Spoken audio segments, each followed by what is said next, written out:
The accessory pack includes fully rounded buffers in case you want to replace them. What a good idea. As you can see, marvellously detailed, all the writing easily legible. There's some pipes there that you could fit, not quite sure where they go. One of the main things for me is the close coupling facility with the proper compensation as found on most coaches. So I wish I'd ordered 2 Warwells, but we'll have to use the 2 coaches just to show what I'm talking about. Look at the distance, it's far better than the Hattons one, which required adjustment.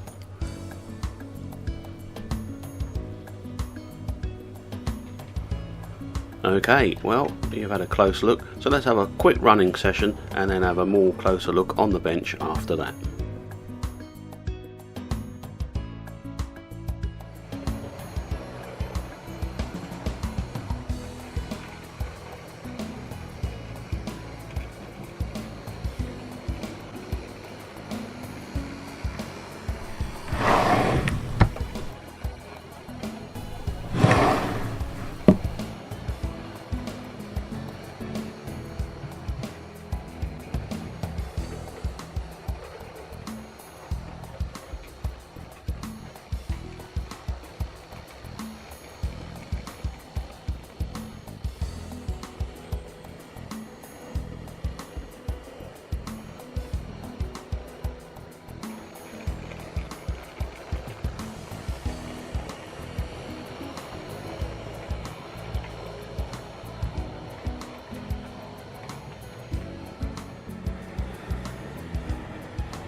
Okay, so here we are with the two Warwells on the workbench, Hattons one at the back and the Oxford rail here at the front.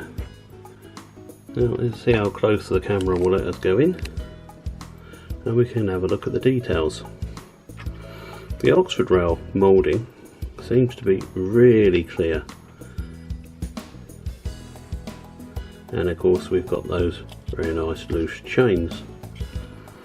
The Hattons one, whilst a lot heavier because it has a metal chassis, the moulding isn't quite as clear, although it is all there.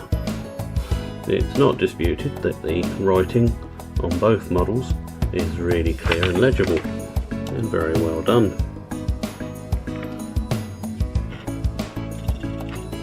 Let's just quickly turn our attention to the buffers. An interesting point to note is that the Oxford model includes the hole in the centre of the buffer, which was prototypical, whereas the Hattons one doesn't. But then the Hattons buffers are sprung and metal, whereas the Oxford ones are plastic mouldings. Now I didn't fit the hook on the Hattons one, but Oxford has fitted theirs.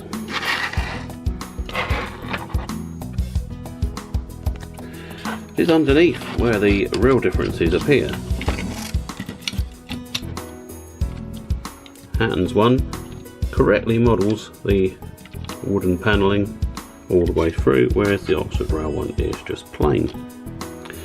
But the big difference, for me anyway, is that the Hattons one has the coupling on the bogie, whereas the Oxford rail one has this special compensated coupling to go around corners and to keep the distance between buffers as small as possible.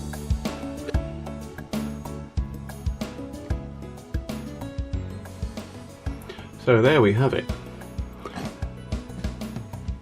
They're both excellent models. I think the bogie detail is probably slightly better on the Hattons one, and I think the colouring of the Oxford rail one is a little off. I think it should be more like the Hattons one.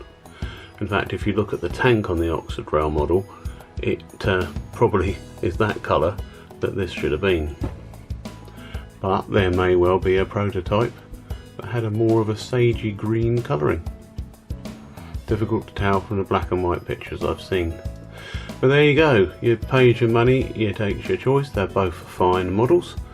I like the Oxford rail one probably better because of the little chains and the supplied tank, and the fact that it's a bit cheaper.